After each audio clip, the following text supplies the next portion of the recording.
There is one more thing I must disclose before I say what I came to say. I have another name. I am also the man who is known as Shar Aznable.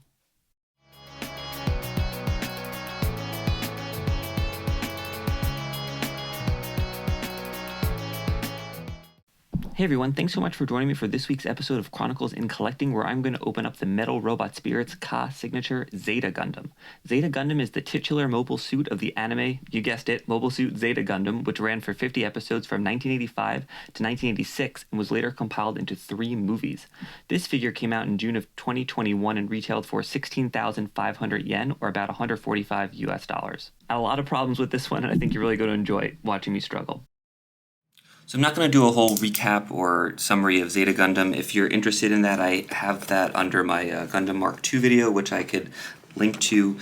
But, just kind of the basics of it is that Zeta Gundam is a 1985 show that ran for 50 episodes. It was later compiled into 3 movies in 2005, 2006. As I kind of mentioned the other one, I think I like the TV show a little bit more. The movie kind of cuts out a few of my favorite scenes, and it also introduces some new animation that's a little jarring when you have some 80s animation and some 2000s animation. And finally, on top of that, the ending is completely different, so it doesn't quite line up with Double Zeta Gundam, which kind of follows directly from it. Anyway, let's get into this figure. This was probably the hardest Metal Robot Spirits figure, or the hardest Robot Spirits figure for me to get the entire time that I've been collecting, which to be fair has only been about a year, but I stayed up till like 4 a.m. Every place sold out. Did finally manage to get one at MSRP at about $160, which I was pretty excited about, but they've been basically sold out, ever since. Obviously I think Zeta Gundam is one of the most popular mobile suits, and obviously being a combination of the Ka signature line and the Metal Robot Spirits, I'm sure it did its popularity quite a few favors. Got a pretty nice instruction booklet here. I'm used to these pretty flimsy paper ones, and this one's actually made of like a nice material. But let's get right into the figure. Yeah, it's kind of just what it says on the box. It's kind of got all the best parts of the Metal Robot Spirits line with all the best parts from the Ka signature line. I've kind of mentioned in earlier episodes that the Ka signature was pretty much my favorite line, just because I loved just the feel and the finish that they put on it, and this Zeta Gundam is no different. But in addition to that, it's got these, got the nice metal joints, that are part of the Metal Robot Spirits lines. So yeah, this is amazing. Put this guy right up here, just so you can see it. And let's see what we got as far as accessories. So the first accessory we have here, it's off screen, but I'll bring it on screen in just a second here, is a custom stand. And actually, so this one is white instead of black, so that'll be a nice contrast. So you got this bazooka launcher right here, obviously super big. You got kind of one of these arm things, and as always, I really like that it's etched with the AUG logo and stuff like that. These, I believe, are the wings for the transformation. Obviously got all the stuff here for the transformation. You got just kind of a very typical gun. This one does have, you probably can't see it, but it's got like lots of little writing there, which is always a nice touch. This might be an action piece. It kind of looks like kind of like a fired laser blast, which is pretty cool. Oops, going the wrong way. And then you've got beam saber stuff. And I think that these beam sabers, I want to say they just come directly out of his arm or something like that. There's no holder for them. And then a few alternate crowns. And we got that one. And then it's kind of got like all the hands and kind of all the other stuff that you would want. You got 8 different hands and a bunch of little joints here. So let's get to posing him and see if we could transform him into the flying mode.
And we are back. So I'm going to be honest, I did not like this figure at all. The first time that I tried to build it and transform into Wave Rider mode, I wound up breaking it, which then led to an unfortunate incident with this figure and a 20-pound weight and a now very expensive pile of metal and plastic. I picked up a second figure. I went for a much less ambitious pose this time, but it was still pretty frustrating. It's really hard, just like the hands don't really get into place, like nothing just seems to like quite click into place, and the transformation sequence, they just tried to squeeze way too much stuff into way too little a package, and maybe if you have little teeny tiny hands or some sort of special equipment, or you're a surgeon or something like that, maybe you'd be better at it, but I just found it very frustrating, and I did not enjoy working with this figure at all, and honestly, just sort of looking at it just brings back lots of bad memories. It's not to say it's all bad, the finish of it is really nice. I've been going on about how I love the Ka Signature line, and this being a combination of Ka Signature and Metal Robot Spirits, you have that really nice kind of feel and the really nice coating of the Ka Signature with the die-cast, joints. The joints are nice, they kind of stay in place, but it's really, really hard to poke everything in. There's not a ton of weapons and items and stuff like that, but everything that you have is really nice. Everything, kind of has all the markings, the AUG markings, and then it has like the cool beam saber that can give you a little bit of perspective if you want to do that pose, and that's pretty cool. You have this stand, which is nice. It's weird that there's a white stand, but I dig it. It kind of stands out compared to the other ones. But all in all, I'm going to have to give this one a thumbs down, though I suspect that won't really matter because anybody who really wants a Zeta Gundam is going to buy it regardless of what I say, and for the most part it's pretty much impossible to get now anyway unless you're going to pay a lot more money. And I did pay more for the second one than I did for the first one. Thanks so much for watching this video. If you enjoyed it, I'd appreciate a like and subscribe, and if you didn't, tell me about it in the comments. I do anime reviews every Monday and figure reviews on Wednesday, and please join me for next week's episode, where I'm going to take a look at another Metal Robot Spirits Ka Signature, this time the Huckbind 30 from Super Robots 30. Thanks so much, and keep collecting.